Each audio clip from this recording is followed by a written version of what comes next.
Les bourgeons du printemps arabe sont en train de donner leurs premiers fruits sous forme de constitution. On pense à la constitution égyptienne, déjà adoptée par le peuple lors du récent référendum, et la constitution tunisienne, toujours sur l'arbre, mais passionnément débattue. Toutes deux doivent trouver leur marque, notamment par rapport à la charia, c'est-à-dire à la loi religieuse, difficile à ignorer, impossible à incorporer, du moins à incorporer telle qu'elle dans une constitution civile. Comment ces deux constitutions ont-elles réglé la question, ou du moins comment l'ont-elles envisagée? C'est la question que je poserai à l'un des plus grands spécialistes constitutionnels du monde arabe, Yad Ben Achour, qui est de passage à Paris. Yad Ben Achour, qui est un spectateur engagé, mais aussi un acteur direct de cette évolution, de cette transition, puisque Yad Ben Achour a été le président de la haute instance pour la réalisation des objectifs de la révolution. Yad Ben Achour, bonjour. Je rappelle à nos auditeurs que vous êtes l'auteur de nombreux ouvrages, mais ils pourront trouver 2 ouvrages récemment parus qui ont été publiés, je le précise, c'est important pour notre discussion, avant le printemps arabe. Il s'agit de Au fondement de l'orthodoxie sunnite, collection Proche-Orient, qui a été publiée aux éditions du PUF, et plus récemment, la deuxième Fatiha, l'islam et la pensée des droits de l'homme, c'est dire si vous êtes au cœur de notre sujet. Alors, Yad Ben Achour, un point d'information pour nos auditeurs, où en est-on? Quel regard portez-vous sur la constitution égyptienne qui a déjà été votée, puis ensuite on parlera de la constitution tunisienne? Pour la constitution égyptienne, je crois qu'on est loin d'avoir atteint ce qu'on attendait d'une constitution égyptienne. Je rappelle quand même que l'Égypte a une forte tradition libérale et parlementaire. Arabe, oui, absolument. L'Égypte a été l'un des premiers pays réformateurs du monde arabe, après la Turquie, en même temps que la Tunisie à peu près. L'Égypte a une tradition parlementaire et constitutionnelle historique. Elle a expérimenté tout au long du XXe siècle. Après les élections égyptiennes et le départ du dictateur, nous avons vu une nouvelle Égypte dominée par les islamistes. Et je crois que la constitution égyptienne, à mon avis, contient un certain nombre d'insuffisances, tout d'abord sur le plan de sa forme, de son langage. De son langage. Il y a beaucoup d'archaïsme, il y a un style littéraire, vieillot, qui n'est pas le style juridique moderne. Donc sur sa forme, si vous voulez, elle contient un certain nombre d'archaïsmes sur le plan de la linguistique juridique. Sur le plan du fond également. Sur le plan du fond, je crois que dans cette constitution, je dirais, en simplifiant, qu'il y a trop de religion, qu'il y a trop de confessionnalisme, et que la référence religieuse, c'est normal puisque le parti majoritaire est un parti islamiste, que la référence religieuse a dominé par rapport à la référence démocratique. Donc personnellement, je vois très négativement la constitution égyptienne. Il y a ce fameux article 219 qui vient, comment dirais-je, donner une règle d'interprétation qui fausse toute la constitution. Tout à fait. S'agissant de la constitution tunisienne, c'est différent. On n'est pas dans la même situation. D'abord, une première raison, c'est que le parti majoritaire n'a pas la majorité absolue. Il a 41% des sièges de l'Assemblée nationale constituante, qui est en train de préparer la Constitution. Et pour pouvoir gouverner, il a besoin de faire alliance avec d'autres partis qui ne sont pas de même inspiration idéologique. Ça, c'est d'un autre côté. Pour pouvoir rédiger la Constitution tunisienne, le parti majoritaire est obligé de compter sur le consensus. Pour atteindre la majorité des 2 tiers, parce que cette Constitution doit être adoptée à la majorité des 2 tiers. Or, pour atteindre les 2 tiers, il faut un très large consensus de tous les députés à l'Assemblée nationale constituante. Et pour atteindre ce consensus, le parti majoritaire est obligé de faire des concessions. Et donc cet art de la concession pèse beaucoup plus lourd sur lui que sur les partis de l'opposition. Parce que pour pouvoir se maintenir au pouvoir, pour pouvoir adopter la Constitution, il est obligé en priorité de faire des constitutions, beaucoup plus que les autres. Et il les fera. Et il en a fait. Et c'est ce qui fait que je crois que nous aboutiront à une constitution acceptable, aussi bien par les démocrates que par les partis qui ont des références religieuses. Alors, on reviendra sur cet optimisme, si vous voulez bien, en fin de partie, mais est-ce qu'il est possible, comment est-il possible de trouver un consensus entre deux domaines, celui de la démocratie et celui du religieux, que vous qualifiez, c'est une superbe expression qu'on trouve dans votre livre sur la deuxième Fatiha, deux domaines trop frères pour se désunir, trop étrangers pour s'aimer. Trop étrangers l'un à l'autre pour s'aimer, mais trop frères pour se désunir. Ça, c'est la situation du politique et du religieux. Et effectivement, il n'y a pas de société totalement sécularisée, absolument sécularisée, même en France. Et il n'y a pas de société totalement religieuse. Et donc, les deux éléments, le religieux et le politique, sont obligés d'être là, de vivre ensemble et de cohabiter. Il y a hier, je crois, ou avant-hier, on regardait les élections, le serment, la prestation de serment du président américain. C'était une véritable prière qui est inconcevable en France. Mais la prestation de serment avait un caractère religieux très, très marqué, du début jusqu'à la fin. En Tunisie, nous sommes obligés, n'est-ce pas, de vivre, étant donné que la société est une société croyante, majoritairement croyante, qui a en commun une foi qui est la foi islamique et ses dogmes et ses valeurs morales et son culte, etc. Mais que, par ailleurs, la Tunisie a vécu une révolution qui est entièrement démocratique, je dirais à la limite laïque, entre guillemets, mais en tout cas certainement une révolution civile. Le caractère civil de cette révolution a été affirmé pendant les événements de janvier 2011. C'est une révolution également pluraliste, démocratique, portée sur la défense des droits de l'homme. Eh bien, voilà, nous avons les deux éléments là en présence. Et ces deux éléments se manifestent d'une manière très concrète dans la vie, dans l'expérience concrète de la politique en Tunisie. La première par le message de la révolution, caractère démocratique de la révolution, et le deuxième élément par les élections qui nous ont donné une majorité au profit d'un parti islamiste. Alors, là, on est véritablement au cœur de la politique Yad Ben Achour, au cœur même d'un phénomène révolutionnaire. C'est-à-dire qu'un pays est à la fois, en même temps, révolutionnaire, démocratique, par une expression de son avant-garde, on aurait dit autrefois, mais la culture reste une culture ancrée dans la tradition, du moins dans une forme de tradition. Tout à fait. La culture est une culture dans laquelle l'élément religieux compte énormément. C'est une culture à la fois nationaliste, islamique, arabe, tunisienne également. Il y a du nationalisme tunisien dans tout ça. Ça doit se mélanger, ça doit vivre ensemble. Mais également, après la Révolution, surtout, une expansion remarquable de la culture démocratique. Et je voudrais en profiter pour dire que l'un des apports les plus considérables de la Révolution tunisienne, ça a été de nous démontrer par l'expérience que l'idée que la démocratie est importée de l'Occident est une fausse idée.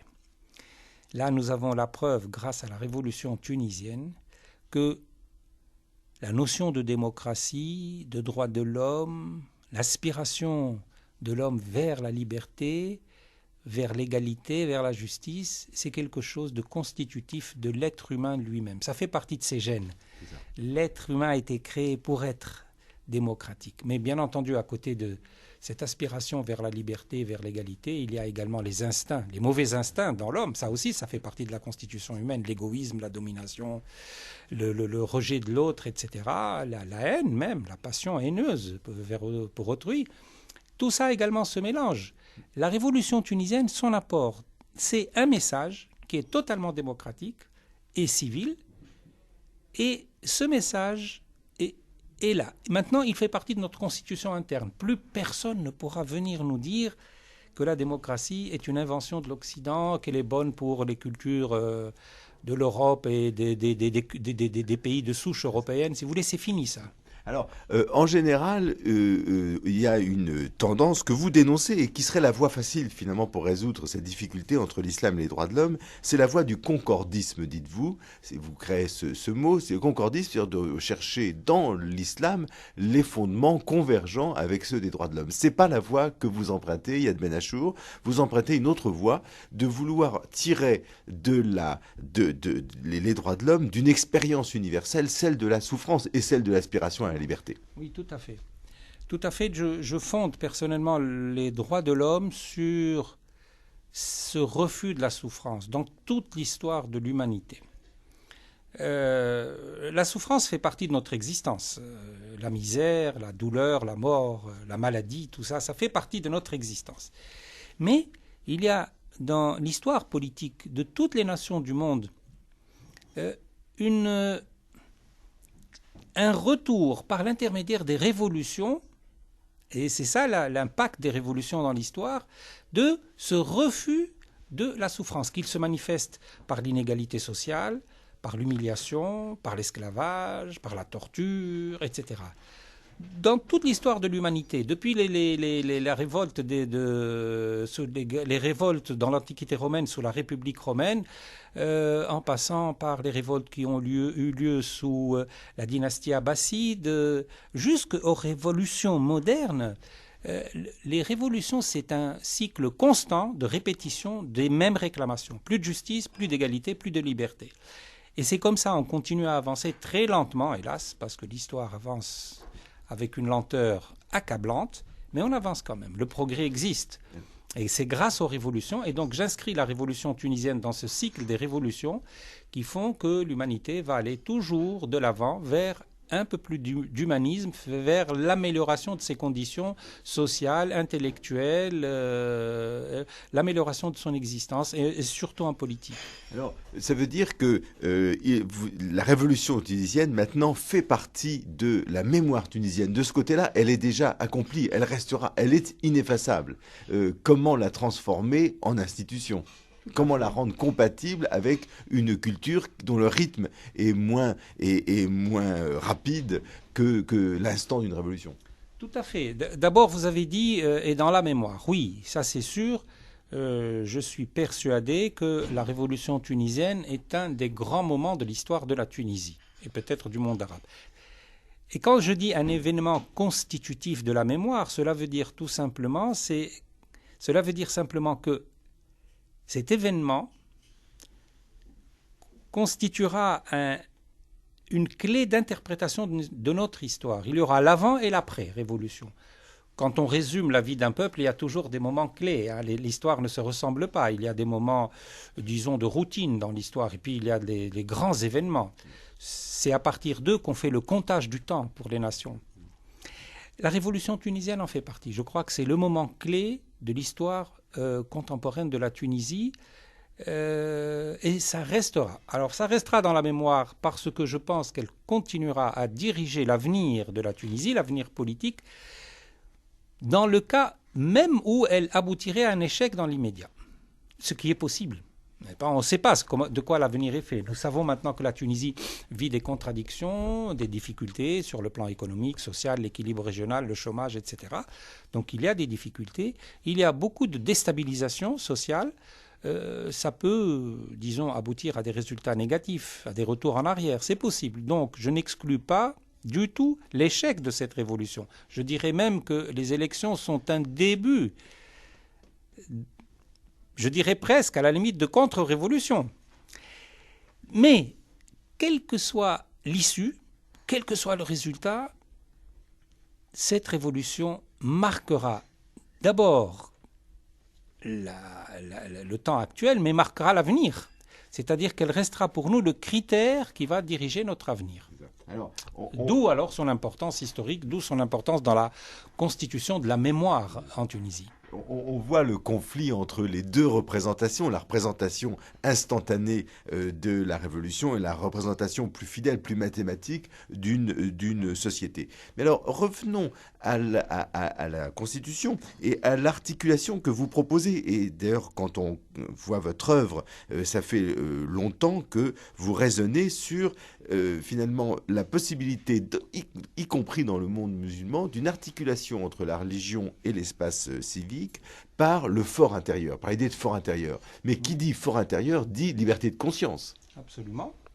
Absolument. Et bien que l'islam soit porté naturellement, parce qu'il existe des dispositions à caractère juridique dans le texte coranique et encore plus, bien évidemment, dans le texte de la tradition prophétique.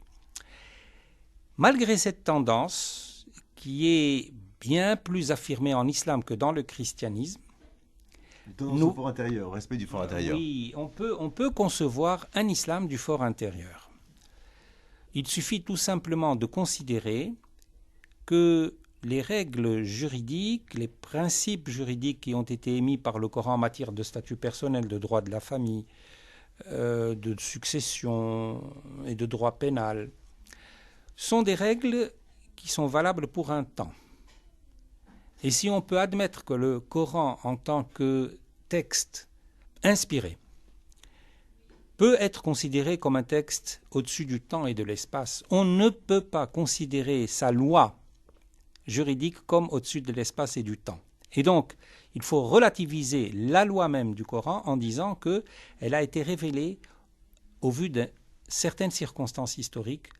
Elle s'adressait à certaines tribus, à des groupes humains très spécifiques. Et que donc, elle ne peut pas, à ce titre, cette loi juridique, être valable pour tout temps et pour tout lieu. Si nous admettons cette idée-là, comme l'admettent beaucoup de penseurs musulmans aujourd'hui, notamment un ayatollah iranien qui a fait sa révolution intérieure, intellectuelle, qui est Mohammad Shabastari. Je l'ai entendu récemment, il nous disait « Le Coran ne doit pas être lu comme un texte décontextualisé. Il faut le resituer dans son contexte. » Et donc, cet homme qui a pourtant une formation totalement religieuse, mais moderne quand même, admet sans aucune difficulté la relativité de la loi coranique, de la loi juridique coranique. Et c'est ce qu'on doit faire pour admettre et adopter et intérioriser cet islam du fort intérieur. Il faut tout simplement relativiser la loi juridique. À ce moment-là, la religion devient un problème de conscience personnelle et les affaires juridiques sont livrées à la volonté du corps social et à son représentant qui est l'État. Et nous avons à ce moment-là le schéma de l'islam du fort intérieur. Alors, dans votre livre sur la deuxième Fatiha, vous avez une expression, et je voudrais vous entendre sur ce point, disant il y a une séparation de ce texte inspiré, qui est celui du Coran et de son contenu, de la loi, comme vous venez de le dire. Vous dites, ce texte contient un élan de justice, et finalement, c'est cet élan de justice qui doit continuer d'inspirer les réformes, mais au niveau de l'inspiration et pas au niveau, bien sûr, de leur concrétisation sociale. Tout à fait. L'élément de cette aspiration de la justice, donc l'élément moral du Coran est fabuleux. C'est qu'il y a un appel à la justice très affirmé. D'ailleurs, l'expérience du prophète a toujours été du côté des défavorisés. Le prophète est un révolutionnaire. Le premier islam est une révolution. C'est une révolution sociale, c'est une révolution de justice. Le prophète a complètement refait les conditions sociales, a rétabli l'égalité entre les tribus, entre les croyants, et y compris même une certaine tendance à relever le statut de la femme par rapport à ce qu'elle était, le respect de la vie. Donc cette deuxième Fatiha dont je parle, en fait, c'est quelques versets qui ont été répétés dans le Coran et qui se trouvent en particulier dans la sourate du voyage nocturne, n'est-ce pas, Sourate al-Isra, et qui est un appel d'abord très éloquent par sa parole, mais surtout remarquable par son fond, par la substance de son message. Un appel à la justice, à l'égalité, au respect de l'autre, au respect de la vie, au respect de l'orphelin, au respect du voisin, à l'humilité, à l'égalité, au rejet de l'orgueil déplacé, etc. Donc c'est un message moral. Et à partir de ce message moral, qui est 1000 fois répété dans le Coran, hein, moi je prie la deuxième Fatiha parce que j'ai toujours eu une passion personnelle pour ces versets que je connais par cœur. Mais ça revient dans le Coran, ça revient tout le temps, cet élan vers la justice. Et donc, la thèse de la deuxième Fatiha, c'est la suivante. L'islam doit rejoindre la vague d'universalisation des droits de l'homme parce qu'il la contient. Déjà, lorsqu'il est né, dans son premier éclatement, dans son aspect révolutionnaire, avant son institutionnalisation, parce que l'islam, comme toutes les religions, il éclate, et puis après, il tombe dans l'institutionnalisation sociale, et il devient, comme toutes les religions, il devient source d'oppression, source d'aliénation et tout ce que vous voulez. Mais dans sa première expression, au moment du prophète, c'était une véritable révolution. Et donc, ma thèse, c'est de dire, poursuivons cette révolution, maintenons le message révolutionnaire de l'islam pour adopter l'universalité des droits de l'homme telle qu'elle est consacrée par la Déclaration universelle des droits de l'homme, les pactes, etc., puisque l'islam la contient par son message d'origine, son message originel. Et donc il faut marier cet élan de justice du premier islam avec l'universalité des droits de l'homme pour avoir une conciliation tout à fait possible, à mon avis, tout à fait possible, entre les droits de l'homme, la démocratie et l'islam. Il n'y a que ceux qui s'attachent malheureusement, et ils sont nombreux hélas, ceux qui s'attachent à la lettre et qui considèrent la lettre de la loi comme valable en tout lieu et en tout temps, qui refusent cet effort de réinterprétation du texte et qui continue à dire que la loi, dans sa formulation littérale, est valable en tout lieu et en tout temps, et donc d'où ces réclamations de continuer aujourd'hui dans le monde du XXIe siècle à appliquer le droit pénal coranique, à appliquer les règles du droit de la famille du Coran, qui sont des règles contraires, tout à fait contraires aux normes de l'éthique universelle et de la conception universaliste des droits de l'homme. Alors, pas de confusion entre le domaine du sacré et cet élan de justice et le droit positif, c'est finalement par là que passe la ligne de démarcation. Et ça veut dire que je prends deux questions très polémiques. En Tunisie, je parle sous votre contrôle, c'est la criminalisation de l'atteinte au sacré, qui a donné lieu à beaucoup de manifestations, et de manifestations parfois violentes, et assurer la liberté de conscience, y compris et avant tout pour les musulmans et non pas pour les autres religions. Le problème de la liberté de conscience est un problème clé, c'est le problème majeur. Pourquoi ? Parce que c'est ce test qui va nous permettre de vérifier si vraiment les partis islamistes au pouvoir actuellement, je parle de la Tunisie, ont admis et intériorisé l'idée qu'il faut relativiser la loi dans son expression littérale. Je rappelle à ce propos que l'islam classique a toujours considéré que la sortie de l'islam pour un musulman d'origine ou un musulman converti est impossible et que l'apostat mérite la mort. Donc la peine de l'apostasie, c'est la mort. En Tunisie, nous avons eu quelques inquiétudes au sujet de la liberté de conscience, c'est-à-dire cette liberté qui consiste à reconnaître à l'homme le droit d'avoir une religion, de ne pas avoir une religion ou de sortir de sa religion, pour avoir une autre religion, pour ne rien avoir, pour avoir une attitude philosophique de négation du divin, négation des prophéties, négation de l'au-delà, tout simplement. C'est une attitude philosophique tout à fait respectable. Comme l'islam ne l'admet pas, le parti islamiste que nous avons en Tunisie a sur cette question une position extrêmement ambiguë.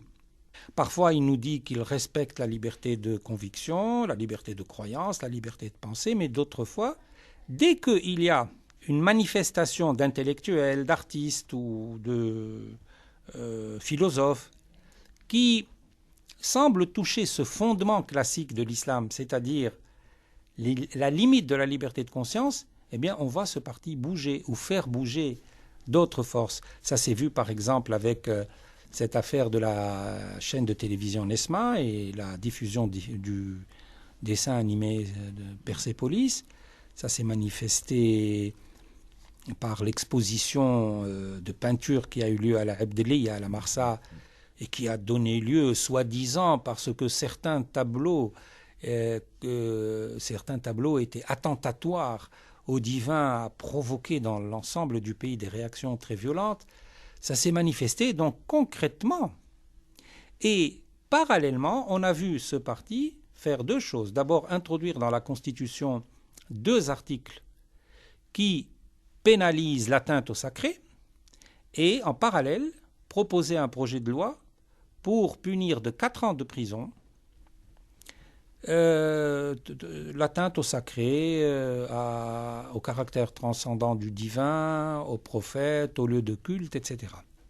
Et ça, c'est très dangereux parce que ça ouvre la voie à une tyrannie théocratique.